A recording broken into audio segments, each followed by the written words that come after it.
Factually inaccurate. Morally correct. This is Babylon Bee Radio. Our top story. Despite the uproar caused by revelations at a European Union hearing that the pharmaceutical giant rushed the COVID-19 vaccine out to use without testing it for preventing transmission, Pfizer executives were quick to backtrack and point out that they did in fact test the vaccine on over 5 billion people. While this information set off alarm bells around the globe, Pfizer pointed out that the results weren't all bad. People act like nothing good came out of this vaccine, said Dr. Friedrich von Liebenschnibitz, head of Pfizer's money-making medicine committee. Yes, we rushed the vaccine out into the market without knowing whether or not it actually stopped the transmission of the disease. Yes, we worked hand in hand with governments and media corporations around the world to force people into taking this untested vaccine. Yes, we have caused enormous numbers of people to develop myocarditis and other serious health problems, but look at how much money we made off it. That counts for something, right? Right? Don't look at me that way. At airtime, Pfizer was continuing development on their newest COVID-19 booster, which they say, without any testing data to back it up, will protect you from the virus while only giving you rectal cancer as a side effect. Even though both candidates are facing issues with voter enthusiasm, the race for the open Senate seat in Pennsylvania has narrowed in recent weeks. Polling showed Dr. Mehmet Oz catching up to John Fetterman until the head of Cabbage entered the race and exceeded both candidates in popularity. The Fetterman campaign has flailed at the unexpected challenger, unable to effectively counter the stoic sobriety of the Cabbage head. But this hasn't stopped them from trying. Look, these dictatorial foreign nations will be cowed into submission when Senator Fetterman intimidates them with his requests for closed captioning. We make a motion even now that John be tapped to lead the Senate Foreign Relations Committee if elected, to make use of his imposing stature and confident speech. Dr. Oz's team has also fared poorly by most accounts, with the hosts of Fox and Friends asking the Oz campaign why he was so easily surpassed by a cruciferous vegetable. Oz then announced he would bring crudité vegetable trays to upcoming debates and crunch loudly to intimidate the head of Cabbage, while also rambling about how much more expensive crudité has become under the Biden economy to show his connection to average people. At airtime, John Fetterman was poised for a comeback, with former President Barack Obama arriving to campaign for him, but Fetterman had already chased him away with a shotgun. 2020 Democratic presidential candidate Tulsi Gabbard caused ripples in American politics this week with the announcement, "I can no longer remain in today's Democratic Party." With this news, the title of hottest Democrat goes back to Nancy Pelosi. Nancy was turning heads on both sides of the aisle for decades, said Senate Majority Leader and sexiest male Democrat by unanimous vote, Chuck Schumer. But since 2002, it's been a very close second in hotness to Tulsi. Some of us believe Pelosi to be even hotter, but we never had the grassroots votes to get her to the top of the podium. Not all agree that politicians should be judged and ranked by their looks alone. AOC, for instance, argued, "Some of us aren't blessed with jaw-dropping looks like Pelosi, but we make up for it with elephantine intelligence. That should count for something." Democrats have announced plans to celebrate the Speaker of the House's return to the top of the hot list with the 2023 Nancy Pelosi commemorative swimsuit calendar. Ew.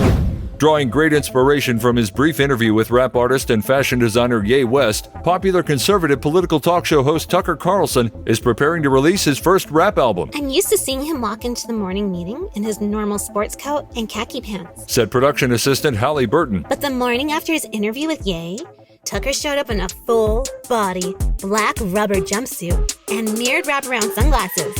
We could tell big things were happening." Carlson proceeded to announce his plan to record a rap album released under his new rap name, Tucky C, and will be entitled Blood on My Bow Tie. It's expected to be a hit with conservatives, Fox News viewers, MAGA voters, and your grandmother. "These people be acting like I'm not for real. Know what I'm saying?" Carlson said in a brief statement to the media following the album's announcement. "After my interview with Ye, I came away feeling it, yo. These tracks bussin'. No cap." In addition to prepping for the album release, Carlson's team is hard at work on a method to translate Tucker's new way of speaking so his loyal viewers would be able to understand his monologue. Tragedy struck the sporting world this week when an entire professional soccer team was killed after the team bus glided ever so slightly over a minuscule speed bump at half a mile per hour. It was gruesome. Every player was flopping around, holding their heads, chests, and knees, screaming in pain, said the bus driver, who somehow walked away from the incident without a scratch. Despite the surprising lack of blood, they all died. This tragedy comes just days after a professional soccer player was killed during a televised match after being struck head-on by a raging mosquito. The mosquito survived the incident. FIFA, the Federation of International FIFA Associates, has responded to the deaths with a promise to ensure the safety of all professional soccer players by requiring helmets, pads, foam soccer balls, cleats made of marshmallows, and magical protective shields from Hogwarts University, all to be worn on and off the field. Critics are skeptical that such measures will be enough. At airtime, the soccer team killed in the bus tragedy had miraculously risen from their graves just in time to compete in their next match. In promising news for murderers everywhere, the results of a new study indicate the month of October is the perfect time to bury a dead body in your own front yard. Anthropology professor Barry Busey led the study at the University of Missouri. Now, the Halloween season provides the ideal camouflage for the act of actually burying a corpse in plain sight.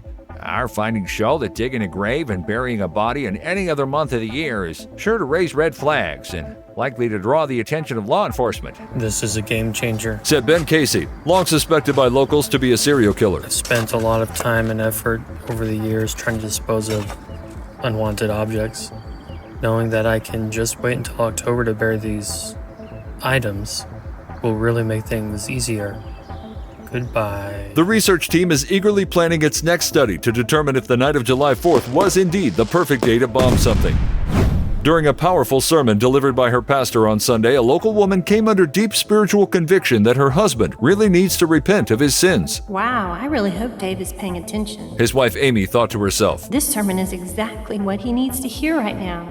He has been lazy, inattentive, and impatient, and the Holy Spirit is just laying on my heart that he really needs to listen up and ask God for forgiveness and do better. Amy then bowed her head and prayed silently that her husband would realize the error of his ways and ask forgiveness from God and his wife for his failures. Amy spoke to reporters after the service. I am so glad we came to church this morning. It's like God knew exactly what message Dave needed so he could start being a better husband and father. Amazing. Meanwhile, Amy's husband Dave confirmed he was overjoyed that his wife had heard that convicting sermon and was praying that it would lead her to repent of her sin. Now you're up to date on the only news that matters. Find more fake news you can trust at BabylonBee.com.